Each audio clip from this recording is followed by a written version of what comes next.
I found out my husband was on a dating app claiming he was a single dad open to new relationships.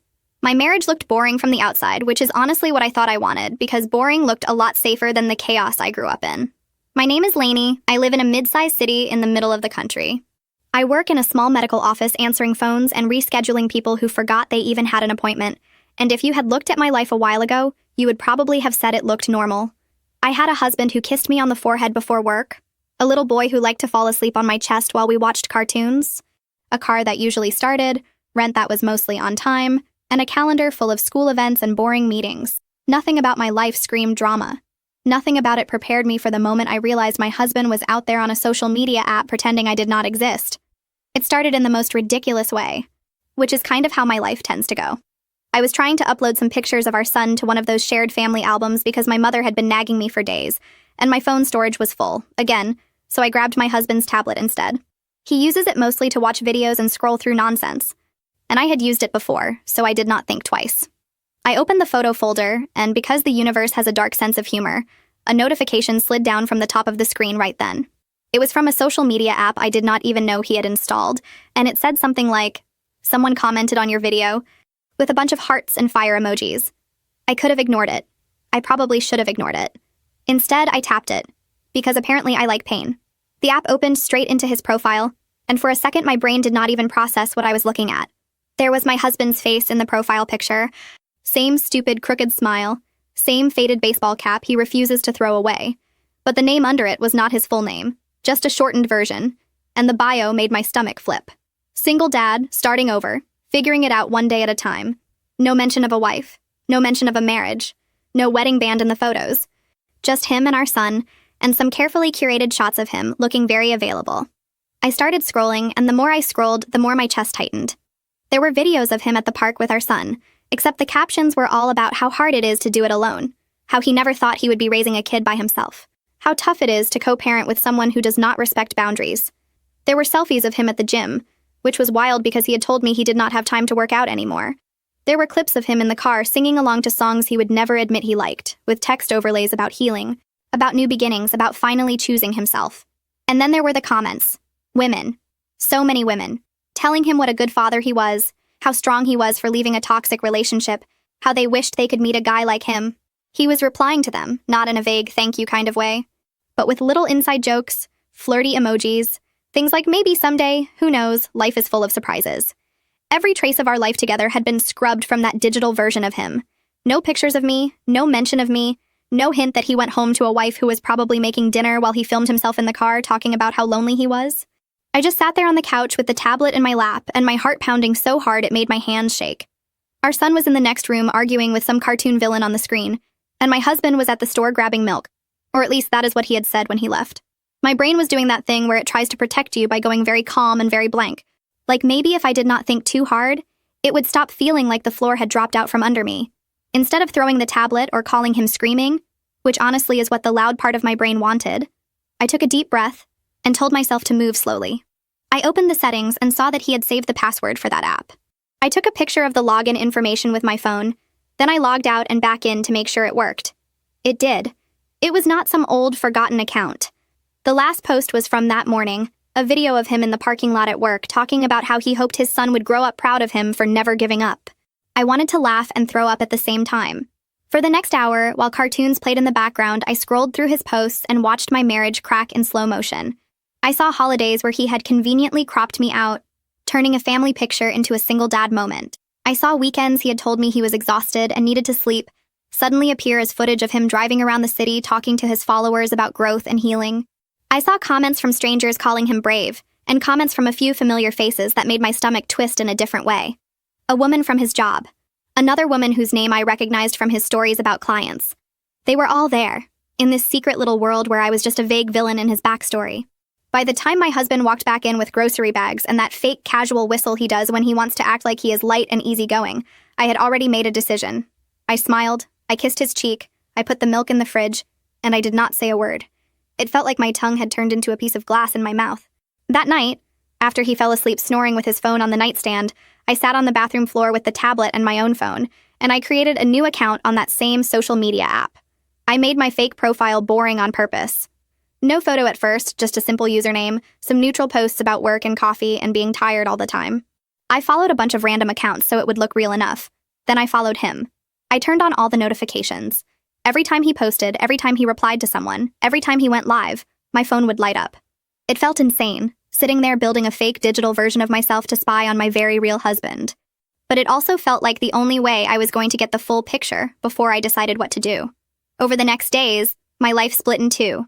There was the version where I packed lunches, dealt with tantrums about socks, went to work, and pretended my husband was just tired when he zoned out on the couch. Then there was the version where I sat in my car in the parking lot on my lunch break, watching videos of him telling strangers that he had rebuilt himself after a brutal breakup, that he was finally learning to love again, that he was scared to trust but wanted to try. He never once mentioned a wife he went home to. He never once mentioned a little boy who still liked to sleep curled up at the edge of our bed. One afternoon, while I was answering messages from patients about prescription refills, his tablet lit up on the counter with a different kind of notification, from a dating app I had never seen before. It said something like, "You have a new match," with a little heart. I stared at it until the screen went dark again, and then I picked it up with hands that suddenly felt heavy. The app was open in the background, logged in and active. His profile picture was him and our son again, but the caption under it made me feel like my lungs had stopped working. Hard-working single father, co-parenting after a difficult breakup, looking for something real. I used an old password of his that I should never have remembered as easily as I did and opened his messages. There they were. Conversations with multiple women, all threaded and overlapping, all following the same script. He would start with something about how he had not dated in a long time because he had been focusing on his son. They would tell him how sweet that was, how rare it was to find a guy who actually cares about his kid. He would send them pictures from the park, from the living room, from our kitchen table, all carefully framed so that I was never in the shot, so that you would think he was doing this completely alone. One woman stood out almost immediately. She messaged him the most, their tone was different, more familiar, full of little callbacks to things they had obviously talked about off the app. According to her profile, she worked in marketing, she liked hiking and baking and some other generic-sounding hobbies, but their conversations were not generic at all. They were sending each other good morning messages, talking about their days, sharing stupid memes. He had told her about his son, about how hard it was being both parents at once. He had never mentioned that the other parent slept down the hall. I started keeping a notebook, which sounds obsessive, and maybe it was, but my brain needed somewhere to dump all the dates and lies.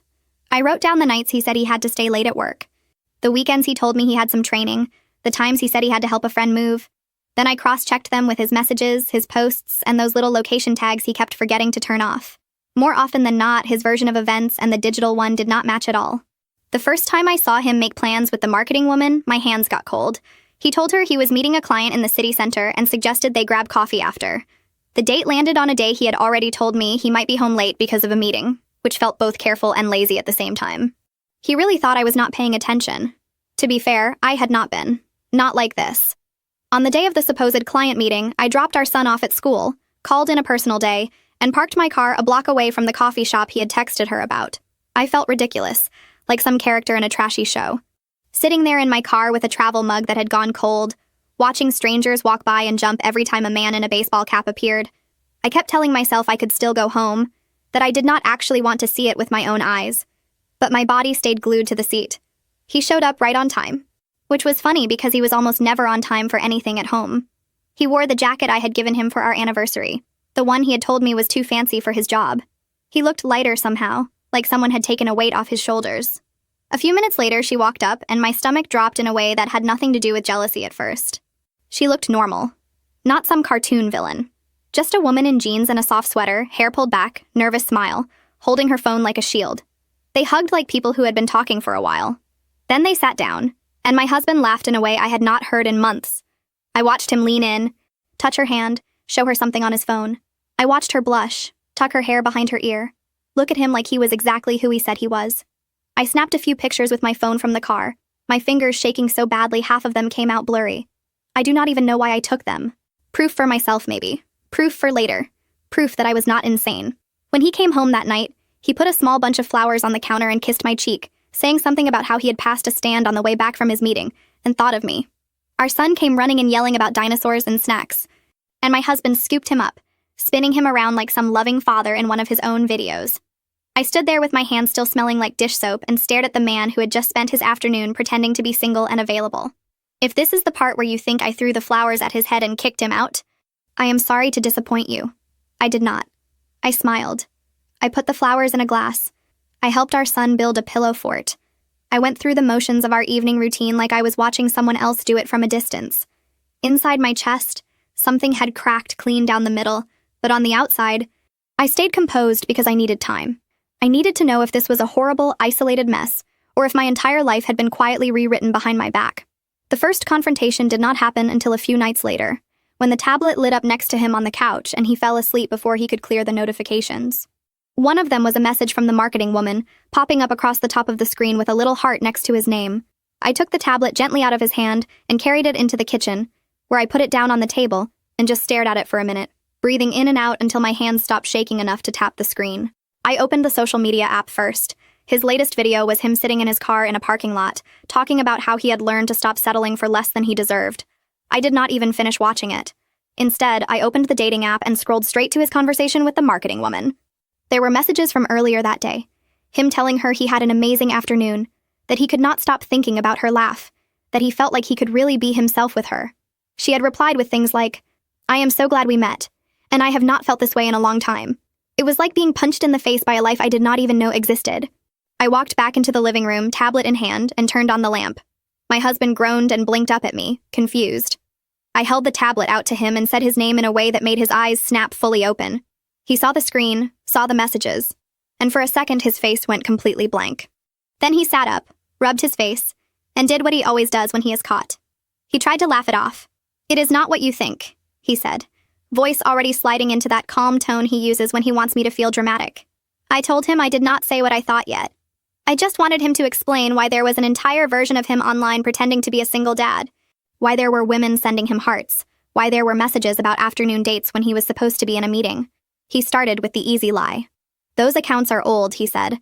"I just never deleted them. It is not a big deal." I scrolled to the top and showed him the timestamp from that morning. He frowned, then switched tactics. "It is just for attention," he said. "Everyone does that. It is harmless."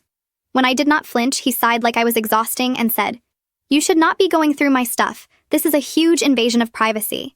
It was wild, watching him flip the script so fast I almost got whiplash. Suddenly, the conversation was not about him building an entire secret life online. It was about me opening his apps. He told me I was controlling, that I had been distant, that he felt invisible at home, that he just needed somewhere to feel seen. He pulled out every line about how hard it is to be a man and a father and a provider. Which was funny because I also work and parent and carry the mental load of our entire household, but sure. I wish I could tell you I stood up, called him out, and walked away right then. Instead, I sat there at the end of the couch, hands clenched together, and listened. I listened to him cry. I listened to him say he was lost. I listened to him swear nothing had ever gotten physical, that it was all just talking, that he never meant to hurt me. He said he would delete everything right then in front of me. He said he would go to therapy. He would do whatever it took. He just did not want to lose his family. The stupid part is that some of what he said hit exactly where my insecurities live. I had been tired and checked out. I had been snappy. I had been putting our son first in every decision and leaving scraps of energy for the marriage. So when he said he felt ignored, a part of me believed it. It did not excuse anything he did, but it made the whole mess feel less black and white, which is how you end up making deals with yourself you swore you would never make. We spent hours that night talking in circles. By the time our son woke up from a bad dream and wandered into the living room half asleep, we had reached a weird, fragile agreement. He would delete the profiles and the apps. We would look for a therapist. We would try to fix things, at least for the sake of our child. I tucked our son back into bed, crawled in next to my husband, and lay there staring at the ceiling, telling myself that people mess up and work through it all the time, that maybe this was our horrible low point and we would climb out of it together. If you are rolling your eyes, it is fine. I am rolling my eyes at myself now too. Over the next week, I watched him like a hawk while pretending I was not watching him at all. He did delete a few things in front of me, which he made a whole performance out of. Look, see, it is gone. He left his phone out more, which would have been reassuring if I did not know he could change app names and hide things in folders labeled boring stuff. When he went to take a shower, I checked. Some apps were gone, others had just been moved. One brand new dating app had appeared, tucked away in a folder under a different name, with a freshly made profile and a bunch of matches. When I found yet another new dating app hidden in his phone, I did not even bother with a long argument. I showed him the screenshots. He called me obsessed and said I was ruining the marriage by snooping. And in that moment, something in me finally shifted from hurt into something sharper. That was the night I realized he was not confused or lonely or going through a temporary phase. He had built a system of lies, and I needed to stop waiting for him to suddenly choose honesty. Even knowing what he was doing, part of me still flinched when he called me paranoid, but the screenshots did not lie. So I scanned the receipts for some cheap legal clinic, made an appointment with a family lawyer, and gathered my notebook, my screenshots, my photos, and my spine. I did not tell my husband. I told him I had to stay late at work for inventory. Sitting in that small office across from a woman in a blazer, who looked like she had seen every shade of human stupidity, I laid out the story as calmly as I could. I told her about the secret profiles, the fake single dad persona, the dates, the lies, the threats to turn everyone against me. She did not tell me I was crazy. She did not tell me I was overreacting. She told me to keep documenting, to stop arguing with him about every single lie, and to think seriously about what I wanted my life to look like in a year, in 5 years, in 10.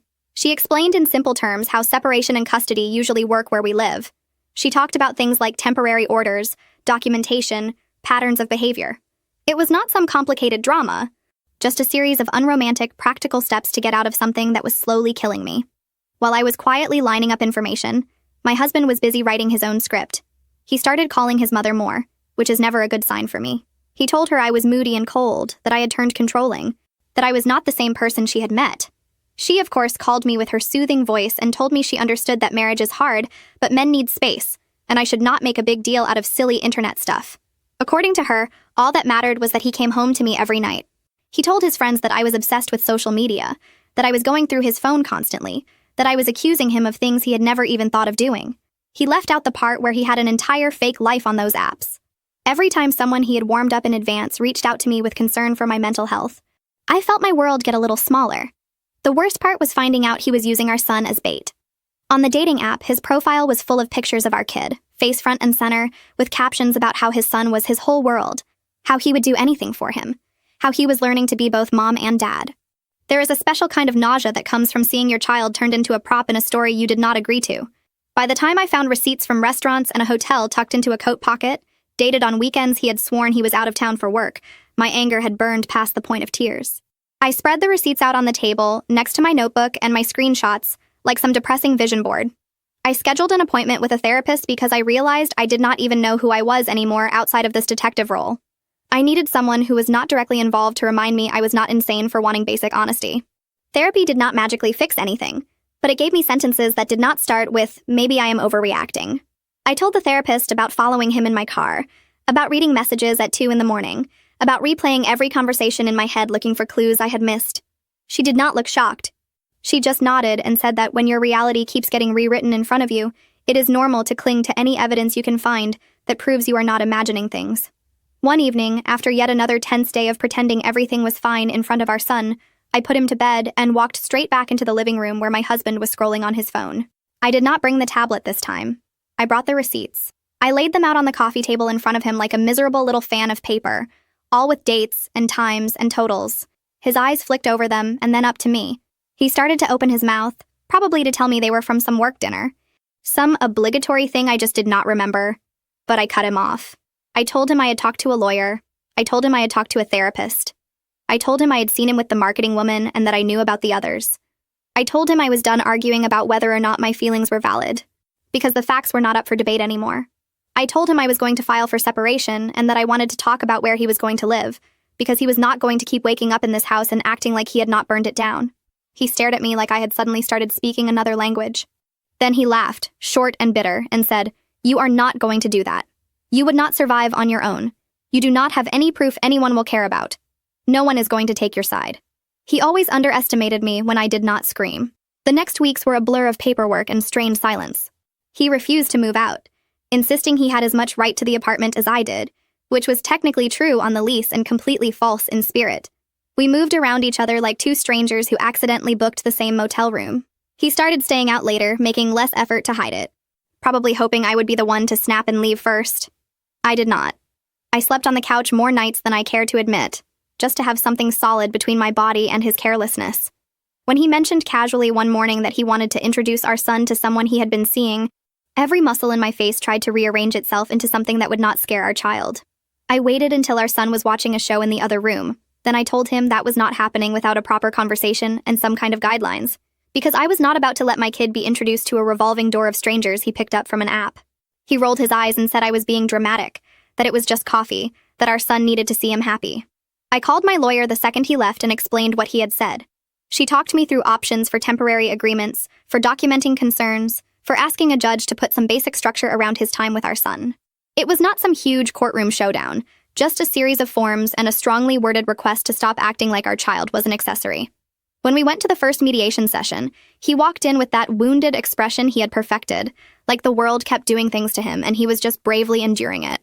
He told the mediator that he felt controlled, that I was trying to turn our son against him, that I was obsessed with his online activity, that I was making things up. He cried. He talked about how he had always shown up for our son, how he had worked so hard for this family. He made sure to mention that I had gone through his devices, that I had followed him, that I had talked to a lawyer behind his back. Then it was my turn. I did not have a dramatic speech. I had a folder. I handed over printouts of his profiles, screenshots of his posts, copies of messages where he called himself a single dad, schedules showing how his supposed work events lined up perfectly with his dates. I did not even need to say much. The mediator just quietly flipped through the pages while my husband shifted in his chair. The twist I did not see coming showed up in the second mediation session. My lawyer had suggested we reach out to the marketing woman, which I had avoided at first because humiliation has a way of making you want to hide from people who have seen you at your lowest, even if they did not know it. But she ended up agreeing to talk to my lawyer on the phone, and she sent screenshots of their messages. Seeing her words in black and white was the moment it stopped being just my story against his performance. She did not know he was married, not officially. According to her, he had told her he had been divorced for years, that he lived alone, that he only co-parented. She had messages where he described his abusive, controlling ex, about how hard it was to trust again after what he had been through. Those stories were about me. I sat there reading a woman I had never met describe the version of me he had invented, and it felt like being split in half. If this were a neat story, that would have been the moment he broke down and apologized, but real life rarely gives you that kind of satisfaction. He mostly sat there with his jaw clenched while the mediator wrote things down. The official notes did not say that he was a liar, because that is not how these things work. But the pattern was clear. He told different stories to different people to get what he wanted. None of those people were his son. The separation moved forward after that. It was not some triumphant victory dance. It was meetings, signatures, schedules, and way too many calls about who was picking up our son from school on which day. The temporary agreement said our son would live primarily with me and see his father on specific days, with a strict schedule at first and clear rules about not introducing partners to our son without discussion and not posting his face online. He had to move out. Watching him pack his things into boxes and bags felt like watching a stranger rob a house I used to love. The first night after he left, the apartment was so quiet I could hear the refrigerator humming. My son fell asleep faster, which I tried not to overanalyze. I walked through each room with that weird feeling you get when someone has been in your space and rearranged things without asking. I found more pieces of his double life tucked into corners. A card from a hotel, a folded note from some woman I did not recognize, an old phone with messages he had never bothered to erase. I put them all in a box and shoved it into the back of a closet. Not because I wanted to hold on to them, but because I wanted to remember what ignoring my instincts had cost me. You would think that once he was out of the house, everything would immediately feel lighter. In some ways it did. There was no more pretending at dinner, no more heavy silence in bed, no more pretending not to see his phone light up and buzz with messages. But there was also the grinding reality of doing mornings and nights alone, explaining to a small child why his father did not live with us anymore, juggling work and school pickups and bills with half the help and twice the strain. I threw myself into routines because routines feel safer than feelings. I took my son to school, went to work, came home, made dinner, did baths, read bedtime stories, collapsed on the couch, and tried not to think about the life my husband was probably broadcasting online as some kind of brave single dad journey. I blocked him on my accounts. Not because I wanted to pretend he did not exist, but because I knew watching his performance would keep me stuck in a loop of rage. Somewhere in the middle of all that, I realized I had no idea what I actually liked anymore. Most of my choices in the last years had revolved around keeping the peace, keeping the schedule running, keeping him from spiraling into some sulk. So I started small. I signed up for a simple exercise class at the community center down the street because they had free childcare. I started meeting 2 friends after work once a week for coffee. I bought myself a plant even though I was not entirely sure I could keep it alive. At a school event a few months after the separation, I ended up at one of those awkward little tables in the gym where all the parents hover with paper cups of punch. My son was running around with his classmates, and I was doing that thing where you scroll aimlessly on your phone to look busy, when a man next to me made a joke about how these events felt like job fairs for kids. I laughed harder than the joke deserved, mostly because it had been a while since someone said something stupid and harmless to me that was not about custody. He introduced himself as another parent from my son's class, a teacher at one of the nearby schools, someone who was also navigating co-parenting. It was a weird relief to talk to someone who understood the scheduled gymnastics and the emotional whiplash without needing the entire backstory. Our conversation stayed safely on the surface that night. Kids, work, the ridiculous amount of fundraising schools do. But when he mentioned he had gone through a messy divorce, there was a flicker of understanding in his eyes that made me feel seen in a way I had not expected. I gave him my number mostly so we could coordinate playdates, or that is what I told myself. For a long time, that is all it was. Group hangouts at the park, shared complaints about homework assignments, texts about who could grab which kid on which day when a stomach bug tore through the classroom. There were no late-night heart emojis, no secret profiles, no performances. Just a slow, cautious friendship that made me realize how starved I had been for normal human connection. Meanwhile, my ex did exactly what my therapist had quietly predicted. He jumped headfirst into another relationship. I learned about it the way I seemed to learn about everything, through a trail of digital crumbs and an awkward conversation with my son. After one of his visits, my son came home talking about a new lady who had shown him how to make pancakes in fun shapes. He was confused about who she was. He called her his father's friend, but the way he described the hugs and the way they sat together made it obvious what was really going on. I swallowed my irritation and listened. Then I called my lawyer again. We had agreed that he would not introduce romantic partners to our son without talking to me first, not because I wanted to control his dating life, but because stability matters when you are 5. He had ignored that completely. My lawyer documented it, sent a polite but firm letter, and the judge added a reminder to our file about following agreements. There were no huge consequences, just another note that he apparently could not follow even basic instructions where our kid was concerned. Through mutual acquaintances, I eventually heard the new woman's version of the story, even though I never sought her out. In her world, I was not in the picture. He told her I had walked away years ago, that he was basically doing this alone, and that he only dealt with me for co-parenting. I wish I were exaggerating. He even showed her pictures of me with our son and framed them as old family photos from before I supposedly left. When I first heard that, I laughed so hard I had to sit down, because it was either laugh or scream. For a brief, petty moment, I wanted to show up at her door with a stack of paperwork and say, "Surprise, I am very much alive." But then I remembered how small and stupid I had felt sitting in that coffee shop watching him laugh with the marketing woman, and I realized I did not owe it to anyone to walk into that kind of scene again. She would find out eventually, the way they all seemed to. According to a mutual acquaintance, she did, about 2 months later when she ran into someone who knew the truth. He moved on to the next one within weeks. My job now was not to save his future girlfriends. It was to keep my son and myself as far from his chaos as possible. Time is weird when you are healing from something that was both slow and sudden. Some days I felt fine. I would go hours without thinking about him, immersed in work and school and whatever show my son was making me watch for the 10th time. Other days, something tiny would knock me sideways. A notification on my phone. A man on the street with the same hairstyle. My son asking, out of nowhere, if his dad still loved him. We settled into a new normal eventually. Our son adjusted better than I expected, which does not mean it was easy for him. Just that kids are way more resilient than we give them credit for. He knew which days were dad days and which ones were home days.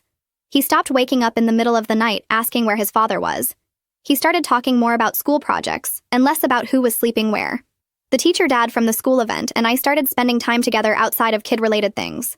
It was slow and awkward and sweet in a way that scared me. He knew about my situation from the beginning because I refused to sugarcoat it. I told him I was still untangling myself from someone who had turned lying into a lifestyle. I told him my trust was not a thing I could hand over in one grand gesture anymore.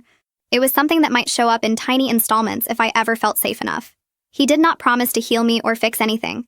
He just kept showing up when he said he would. He answered questions without getting defensive. He left his phone on the table without flipping it face down every time it buzzed. When I told him I was not ready to define anything yet, he said he was fine with that, as long as we were honest about where we both were. Even with someone being that straightforward, my brain still did its old tricks. If he took too long to respond to a message, I would feel my stomach clench. If I saw him talking to another mom at school, I would immediately start building a whole story in my head about how he was probably telling her I was some crazy ex. Therapy helped me untangle what was actually happening from what my nervous system had been trained to expect. The funny thing about real growth is that there is no big soundtrack moment where everything clicks. It is just a series of small choices, like not checking his phone when he goes to the bathroom, like telling him when something makes you feel weird instead of pretending you are fine until you explode, Like deciding that if someone ever makes you feel the way your ex did, you will leave before you start collecting screenshots again. One night, after dinner and dishes and a bedtime that took 3 stories and 2 glasses of water, my son curled up next to me on the couch and asked me why his dad tells different stories to different people. He had overheard something at a visit, a joke maybe, and noticed that what his father said to them about our family did not match what he said at home. I took a deep breath and prayed for the right words. I told him that sometimes adults make bad choices because they are scared of looking like the bad guy. I told him that lying might help someone avoid consequences for a while, but it always catches up eventually. I told him that whatever stories his father told other people, what mattered was that he knew I was there, that I was not hiding, that I was not pretending to be someone else. I did not tell him that his father had called me unstable and controlling to half the people we know. I did not tell him that there are women out there who think his father is a hero because he spun them a good story. Kids do not need that burden. They just need adults who actually show up the way they say they will. Eventually, predictably, the relationship my ex had jumped into fell apart. I heard about it through a mutual acquaintance who could not resist the urge to pass along the latest update. The woman had found out he was lying. Not just about being divorced, but about a whole list of things. She blocked him on everything. He went right back to the apps, right back to the performances, right back to posting videos about how he could not believe people treated him so badly. When I heard that, I felt this weird mix of pity and relief. Pity, because it must be exhausting to live like that, constantly rewriting your own story and hoping no one compares notes. Relief, because I was so grateful I had finally stepped out of the script he kept handing me. I did not feel triumph. I did not feel revenge. I just felt done. The real turning point for me was not some court date or some dramatic showdown. It was a regular afternoon when my son came home from school sweaty and loud, dropped his backpack in the kitchen, and immediately started telling me about a science project he wanted to build. I realized halfway through his excited ramble that I had not thought about my ex all day. Not once. Not even when I passed a couple arguing in a parking lot, or saw some dad posting about co-parenting on a random feed. My ex had shrunk from being the center of my world to just some guy I used to live with, who now existed mostly in legal documents and pickup schedules. We still have to see each other, of course. Birthdays, school events, the occasional doctor appointment. At one of my son's recent birthday parties, we were both there, standing on opposite sides of a rented room while a bunch of kids ran around screaming with icing on their faces. He made small talk with a few parents, probably telling them some curated version of his life, and I stood with the teacher dad, who handed me a slice of cake and whispered some ridiculous comment that made me snort laugh in front of everyone. There was no dramatic stare down. No speech. Just 2 people who used to share a bed now sharing responsibilities for a child, and one of them finally understanding she did not have to keep accepting the bare minimum just because she was scared of going alone. I am not going to tell you that leaving fixed everything or that staying would have doomed me forever. I am just going to tell you that the moment you realize someone is more invested in playing a role for strangers than being honest with you in your own kitchen, something has to change. For me, that change looked like a lawyer, a therapist, a lot of nights crying into a pillow so my son would not hear, and eventually, slowly, a life that feels like mine again. I still flinch sometimes when my phone lights up, a little part of my brain bracing for some revelation that will flip my world upside down again. But most of the time now it is just a friend sending a meme, my son asking if he can stay up late. Or the teacher dad, checking if I want him to pick up snacks on the way over. My nervous system is still catching up to the reality that not everyone is building a secret stage behind my back. After everything that happened, the part nobody really talks about is how boring the healing actually looks most days. Nobody makes videos about sitting in a waiting room flipping through old magazines because you showed up early to therapy again, or about standing in the grocery aisle arguing with yourself about whether it is worth buying the snack your kid loves when it is not on sale. It is a lot less glamorous than the big blow-ups that got you there in the first place. And maybe that is why it actually works. There was this stretch of months where my life was basically a rotation between my job, my kid, my therapist, and the laundry basket. I would wake up already tired, make breakfast, pack a lunch, do the school drop-off, and then sit in my car for a minute in the parking lot just breathing. Like I had run a marathon before 9 in the morning. At work, I would smile at patients through the phone, put people on hold, help older folks figure out how to schedule follow-up appointments, and then go hide in the break room for 5 minutes to stare at nothing. On paper, that time looks uneventful. No huge explosions, no courtroom drama, no dramatic exits. But that is when I started actually replaying my relationship with my ex, and noticing all the tiny red flags I had folded into cute little origami birds and put on a shelf. The jokes he made in front of friends that stung a little too much. The way he always called me crazy when I had a gut feeling about something. The subtle way he would turn every complaint I had into proof that I was ungrateful. In therapy, we dug through all of that. I would sit there on the couch, picking at a loose thread on the pillow, and say things like, "I know it sounds small, but it really bothered me when he did that," And my therapist would say, okay, but what if it is not small when you put it next to all the other things? She never made me feel silly for being hung up on things that had nothing to do with dating apps or fake profiles. She helped me see that the fake single father act was not some sudden personality change. It was just the loudest version of who he had been for a long time. Outside of that office, I was still dealing with family, which is its own kind of drama. My mother went through phases. At first, she was horrified on my behalf. How could he do this to you, she would say, like she had not watched me smooth over his moods for years. Then, when the reality of divorce and custody and separate holidays set in, she shifted into the why do you have to make everything such a big deal phase. She would say things like, marriages have problems, and maybe if you had been more patient, he would have grown up. There is nothing quite like being cheated on, and then gently blamed for it by someone who used to tell you to never let a man disrespect you. One afternoon, after she made yet another comment about how at least he was a present father and I should think about that before I ruined my son's life, I finally lost it a little. I told her that my son's life was already being ruined slowly by watching his father lie and watching his mother pretend it was fine. I told her I would rather my kid grow up in 2 homes that were honest than 1 home that looked good on the outside and rotted on the inside. She did not love that conversation. We did not talk for a few weeks after that. Eventually, she called to check on her grandson, and we settled into a more distant rhythm that worked better for both of us. It hurt, but it also gave me some space to realize how often I had accepted other people's comfort over my own safety. I had been so busy trying not to rock the boat that I forgot I knew how to swim. My friends were a mixed bag too. A couple of them stepped up in a way that still makes me emotional if I think about it too long. They watched my son when I had court dates. They brought over food on days when my brain felt like it was full of fog and I could not remember if I had eaten. They listened to me tell the same story 5 different times from 5 different angles without rolling their eyes. They sat on my couch and let me ugly cry and say things like, "What if I never trust anyone again?" And they did not try to fix it. They just stayed. Other people faded out. Some of them had been closer to my ex than to me, which I get, but some of them I had considered my friends. They believed his version of events, the one where I was a jealous, controlling wife who ruined a good thing because I could not handle that other people found him attractive. I heard little pieces of their conversations through the grapevine, and even though I told myself I did not care, every time someone chose his script over my actual life, it felt like getting poked in a fresh bruise. There was one friend in particular who called me one night and basically asked me to explain myself. She said she just wanted to hear both sides, which sounds fair in theory, but there is something about being asked to justify your decision to leave a man who lied to your face that makes you want to hang up. I almost did. Instead, I told her that if she needed a neat story that made my ex look less awful so she could keep inviting him to parties without feeling weird, that was her business. But I was done auditioning for the role of reasonable ex-wife. I was not going to stand in any more living rooms trying to convince a room full of people that my pain was real. I think that was the night I stopped trying to manage everyone's opinions and focused on managing my actual life. Co-parenting stayed messy, because of course it did. My ex would show up late for pickups and act like I was overreacting when I pointed out that our kid had been waiting by the window for half an hour. He would bring our son home loaded up with sugar and new toys like he was trying to win some invisible competition I had never agreed to play. Sometimes he would subtly trash talk me in front of our son, little comments about how strict I was or how I did not know how to relax. I wrote those down too. Not because I planned to shove them in a judge's face, but because seeing patterns on paper helped me trust my perception. There were a few times when I had to remind myself very firmly not to send long, detailed messages to his new girlfriends, whoever they were at the time. I would see some new woman pop up in photos, smiling next to him, and every part of me wanted to pull her aside and say, "Please, look at his search history before you move in. I am begging you." But then I would remember all the times people had tried to warn me about smaller things and I had brushed them off because I loved the guy and I wanted to believe him. People in love do not hear warnings. They hear interference. So instead, I put all of that energy into building something that was not about him. When the teacher dad and I finally had an actual adult conversation about possibly dating, I told him straight up that I did not want to recreate my old life with a nicer face.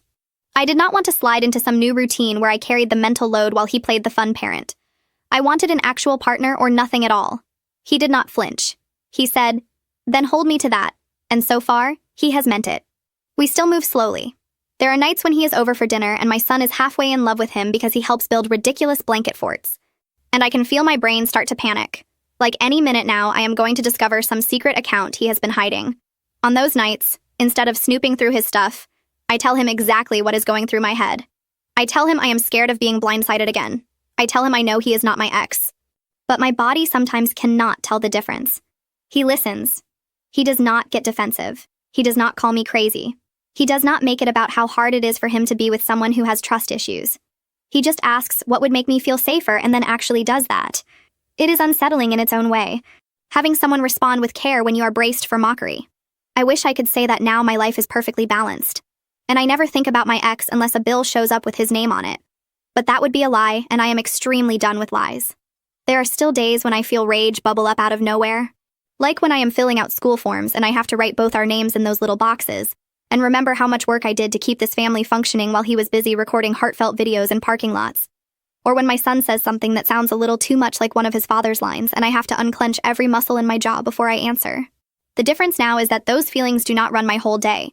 They show up, I notice them, I talk about them in therapy or with the handful of people I actually trust, and then I go back to packing lunches and answering emails and watching cartoons on the floor. My life is not some powerful before and after montage. It is just a sequence of very human moments where I try, fail, try again, and slowly become less willing to abandon myself for someone else's comfort. If there is any kind of lesson buried in this mess, it is probably something small and unglamorous, like, if you feel like you have to build a case file to prove your own reality, something is fundamentally wrong. Or maybe it is just that you are allowed to leave when someone decides that your shared life is less exciting than the version of themselves they can post for strangers. These days, when I see those polished posts from people talking about how they pulled themselves up after a terrible breakup, how they are finally choosing themselves, I feel two things at once. Part of me is genuinely happy for whoever is actually doing the work to heal. The other part of me wonders about the person on the other side of that story, the one doing dishes in some small kitchen trying to untangle what is real from what has been uploaded for likes. I do not think I will ever again be impressed by someone talking about how much they have changed without also watching how they show up in the quiet parts of life. Are they present when no one is filming? Do they tell the same story about you in every room? Do they treat the family right when there is no audience to clap for them? Those are the things that matter, and they never fit neatly into a caption.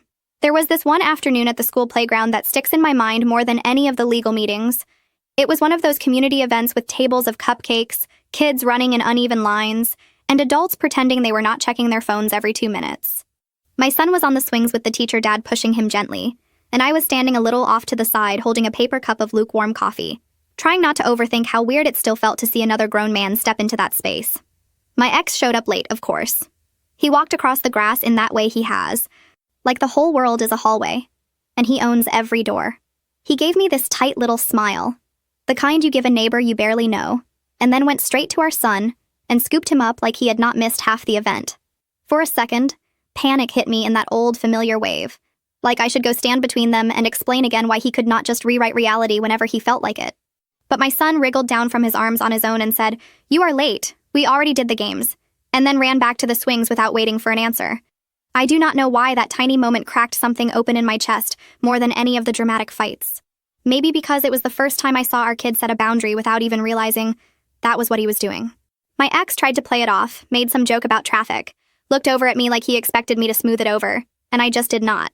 I shrugged and said, "He is right. You did miss most of it," and then turned back to my very unimpressive coffee. No shouting, no speech, no scene. Just the smallest refusal to rescue him from his own choices. Later that same afternoon, the teacher dad and I ended up sitting on the low stone wall near the parking lot while our kids chased each other in circles. He did not ask for details, but he said something like, "You looked lighter today," and I almost laughed out loud because I did not feel light at all. I felt like someone had taken the heavy backpack I had been carrying for years and quietly removed one book. Still heavy, still there, but just enough lighter that I could notice the difference. That is the kind of progress nobody posts about because it does not photograph well, but it is the only kind that has actually stuck for me. Moments like that are what my life is built of now. Not grand declarations or perfect closure, just a bunch of small choices to let other people carry the weight of their own behavior while I focus on mine.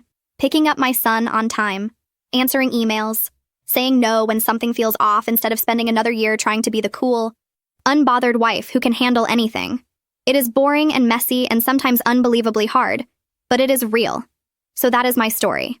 Not because it is rare, but because it is disgustingly common. If you are listening with your own knot in your stomach, wondering if your instincts are right, this is your sign to at least listen to yourself.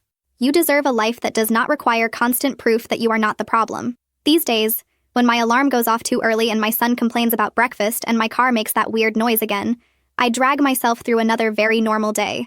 But it is my day in my actual life, not a polished story for strangers.